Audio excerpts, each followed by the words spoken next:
Hi, welcome back. I hope you had a wonderful week and you're ready for another talk. This week, we continue our trip through Portugal and we discover another beira, this time Beira Litoral. Um, we're going to talk about the region and we're going to talk about its amazing food. So stick around, let's talk. And let's go to Beira Litoral. Let's go. Beira Litoral, as I said, is on the coast. That's what Litoral stands for. And its capital is Coimbra. And you also find another very important city in this region, which is Figueira da Foz. Is very, very, very touristical. Lots of touristic attractions. You have the surf; it's known for its surf. You have the history as well, and the amazing seafood. Since we are talking about gastronomy, I couldn't go past the seafood, and you will eat plenty in Figueira da Foz. The region is also full of history, full of nature. You can find Serra do Bussaco here, which is one of the most amazing places in Portugal. Is this amazing forest, plenty of plants and flowers and then you have all these gardens and the palaces, some of them in the Gothic and Manueline style, which Manueline is uh, the style that was created by King Manuel and is a slight variation of like Gothic.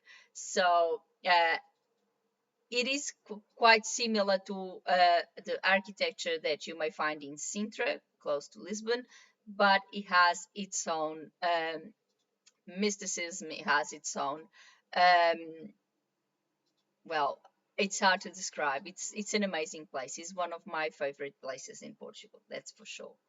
But if you like history like myself, and if you are a Roman fanatic like myself, you would love to visit Coimbra, which was the Roman city of Coimbra. It's a little bit south of the current city of Coimbra, and there you can find all sorts of things from the forum, houses, the baths. You'll find the full city, and it's quite amazing. You will see the city itself, and then you have the museums where you can visit and check out all the artifacts that were found in there. And it's honestly, it's a must go. Well, for me, it's a must go. I've been there so many times, but I keep going back because I love it. And I love everything that it's connected to the Roman Empire. So it's one of my guilty pleasures. Um, but we are here to talk about the food, and definitely this region won't disappoint. I'll start with the cod, of course. Why not? And in this region, there is a famous dish that they make, which is called pataniscas de bacalhau. This is not quite exactly like the famous pastéis de bacalhau or codfish cakes. These ones are a little bit different because the dough that is made with obviously with flour and egg and water, etc. It's a little bit more loose, a little bit more runny than for the pastéis, because for the pastéis you just use potato, egg, and cod, and obviously the seasoning.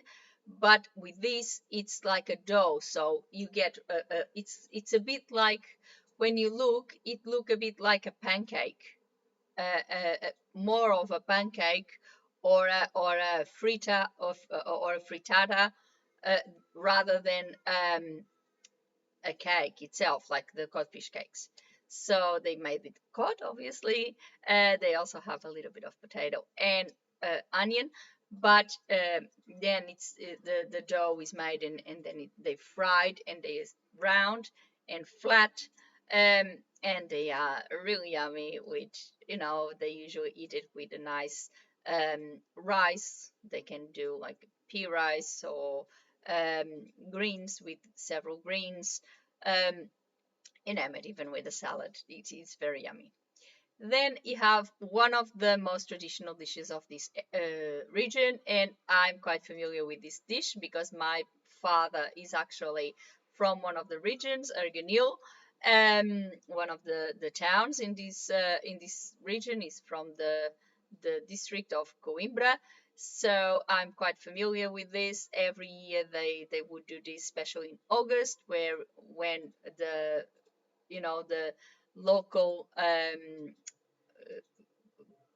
fair happens, and there's the procession, and there's all these religious rituals, and obviously they have plenty of goats in this region, and they would slaughter a goat, and they would do the shamfana, which traditionally is made with goat, but you can also do it with lamb. I sometimes do it with lamb because I'm not very fond of goat. So it's like a stew where the meat is seasoned. It's made on this huge clay pot. They are traditional clay pots from this region. They are black and they are very traditional. And then you put the meat with red wine, with onion, with all your seasoning in there, potatoes, etc. And then you cook it on a wood fire oven where you usually cook the bread. Actually, in my dad's village, they had this huge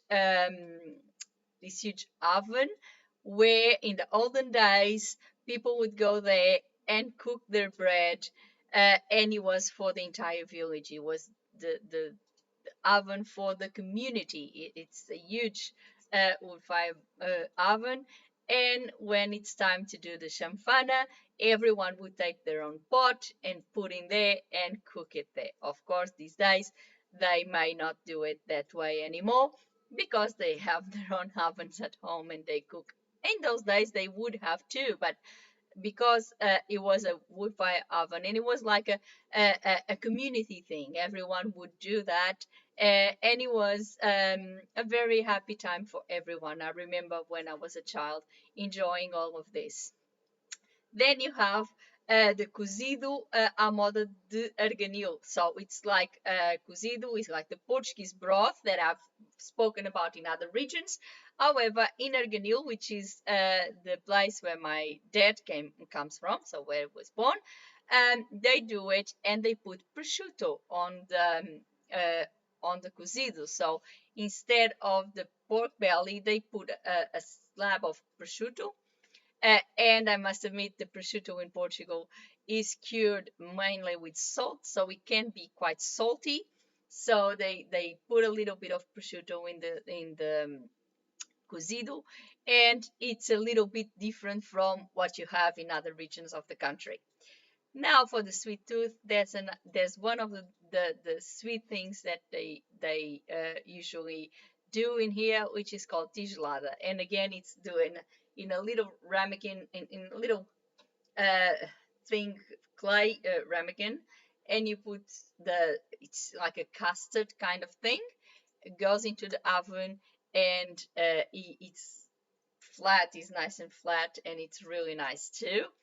And there is one thing that my late grandmother used to do all the time, and my dad knows it and does it quite well, which is filhoses, which is like kind of a fried kind of donut thing. And you do it with a Portuguese traditional aguardente and flour, water, sugar, etc. And then the dough is quite elastic, and you take one bit of dough and you stretch that dough and you fried it. And when you fried it, the dough it's really thin in the middle, and then on the side it's quite thick. It's like a round. It's basically like a donut, but instead of the hole, it's still dough, and it's a little thinner than the middle, and it does like looks a little bit like a star. It's really nice. So this is like going back to my childhood and remembering all the things that I used to eat when I used to go for my family holidays. I hope you enjoyed it. And that's all for today. I hope you really enjoyed this trip through Beira Litoral. I hope you like all these dishes. As I said, to me, brings me lots of great memories. Um, and they are really delicious. I can assure you that. But if you are there and if you are from Beira Litoral and you have some more dishes to suggest, please feel free to do so. Or if I forgot something, or maybe you think I didn't explain something or any of these dishes properly, and you would like to have an input on it, please do. I'll be very, very happy to receive all your comments and your input on my videos. Let's make a huge community. Um, you know, put a like on the video, the YouTube algorithm, the whole story, and subscribe the channel with a little click on the bell so you get a notification of each conversation every week. And before I go, I would like to wish you a wonderful week. See you next time. Thank you very much for watching. Bye.